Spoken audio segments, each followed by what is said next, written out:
합니다. 자, 다음에는 영국의 육아 정책을 살펴보도록 하겠습니다. 영국도 어떻게 보면은 굉장히 보수적인 나라라서 육아 정책에 대해서는 좀 굉장히 좀 보수적이고 진보적일 텐데, 근데 어떤 특징을 가지고 있는지 한번 또 살펴보도록 하겠습니다. 자, 영국에는 보육제도는 사회, 경제적, 정치적 이념, 사회적, 경제적, 정치적 이념과 밀접하게 관련되어 있습니다. 특징이 좀 특징적이죠. 그래서 영국의 보육제도는 사회, 경제적, 정치적 이념과 밀접하게 연관되어 있는데, 이것은 이제 취업, 부모에 대한 보육 서비스를 제외하고는, 그리고 극빈 아동에 대해서 보육 서비스를 제외하고는 보육은 가정이 책임져야 된다, 부모가 책임져야 되는 그런 어떤 그 보수적인 그런 특징을 가지고 있습니다. 그래서 영국 정부는 취업 부모의 자녀를 위한 보육은 우선적으로, 취업 부모에 대한 보육 자금은 우선적으로 하지만 개인적인 문제로, 육아는 개인적인 문제로 보고 취약전 아동의 양육과 그에 따른 비용은 부모의 책임이라는 관념이 가장 강합니다.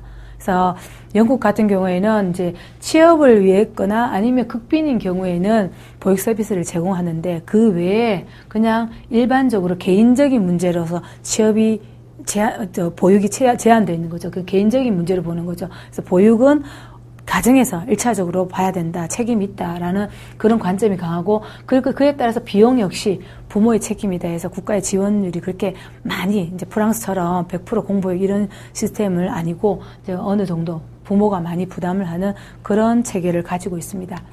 그래서 행정 체계는 미국에는 양육과 교육으로 역시 이원화되어 있습니다. 우리나라와 같이 행정 체계는 양육, 교육 이원화가 되어 있는데, 우리나라는 이제 합쳐서 어쨌든 보육이라는 개념으로 이제 어린이집에서 지금 지원하고 있고요. 공립보육시설은 영국에서는 사회복지부에서, 우리나라 같은 경우에는, 네, 우리나라랑 같이 보면 보건복지부죠. 우리는 보건복지부에서 하고 있고, 자, 3세 미만, 영국에서는 특히 3세 미만 어떤 그런 교육에 대해서는 교육부에서는 전혀 개입을 하지 않습니다. 그래서 3세 미만은 무조건 이제 사회복지부에서 관여하고 교육부에서는 개입을 하지 않는다고 보시면 됩니다. 그리고 영국에서 특징적인 것은 이제 보육교사에 대한 중요성을 굉장히, 물론 다른 나라도 많이 강화를 하고 있지만, 특히 영국에서는 이제 매스컴에서 보면 최근 들어서 이제 보육교사는 지원이 많이 증가하고 있습니다. 이 부분은 왜냐하면 보육교사 역량 강화를 중점으로 해서 역량이 필요하더라, 보육교사의 질이 필요하더라 해서 질적으로 해서 보육교사에 대한 지원을 국가에서 많이 하는 그런 어떤 체제를 이제 지원하고 있는데, 이 부분은 우리나라에서도 많이 좀 도입이 되었으면 하는 부분입니다. 그래서 보육교사 지원이 많이 증가했음을 알 수 있습니다. 그렇다면 영국에서 보육교사는 그럼 어떻게 양성을 하는지 살펴보면은, 보육교사는 영유아를 대상으로 하는데, 영유아를 대상하는 유아교사와 그리고 보육교사 두 가지 형태를 가지고 있습니다.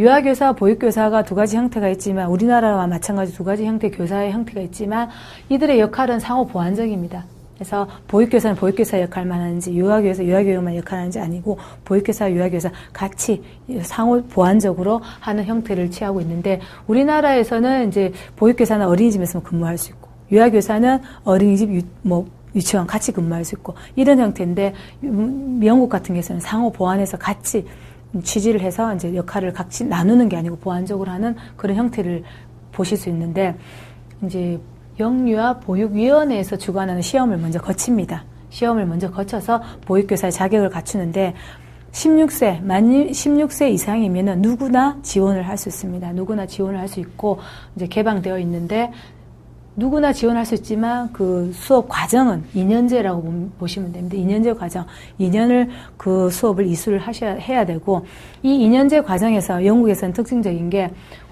실제적인 훈련을 아주 강조했습니다. 실제적인 훈련. 실제 현장에서 사용할 수 있는 어떤 그런 훈련을 굉장히 이 기간 동안, 2년 동안 많이 강화를 하는데, 무려 전체 수업의 40%의 시간이 실습으로 배정되어 있습니다. 실습으로. 우리나라는 실습 배정 시간이 4주 8시간씩 해서, 그죠?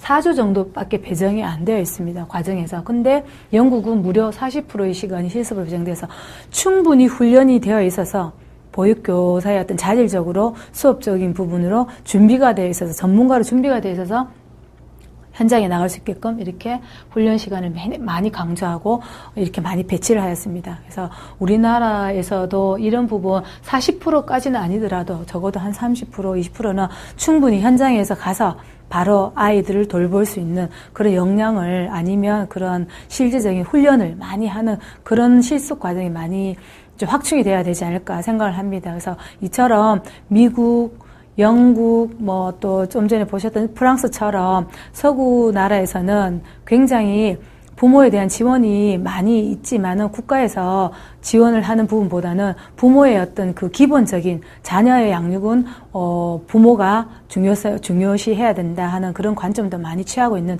형태를 보실 수 있습니다. 그래서 우리나라도 이제 출산만 무조건 장려할 것이 아니라 국가에서 어떻게 제도적으로 정책적으로 지원할지도 한번 더 심도 있게 고찰해 볼 수 있는 것을 우리가 살펴볼 수 있었습니다. 다음 시간에는 이제 국가적인 세계적인 어떤 보육 정책에서 스웨덴, 호주, 일본에 대해서 살펴볼 것인데요. 가까운 나라 일본은 어떤 정책을 펼치는지, 그리고 서구 이제 선진국 스웨덴, 그러니까 보육 복지가 가장 잘 되어 있다는 스웨덴 같은 경우에는 어떤지, 호주는 어떤지를 또 살펴보도록 하겠습니다.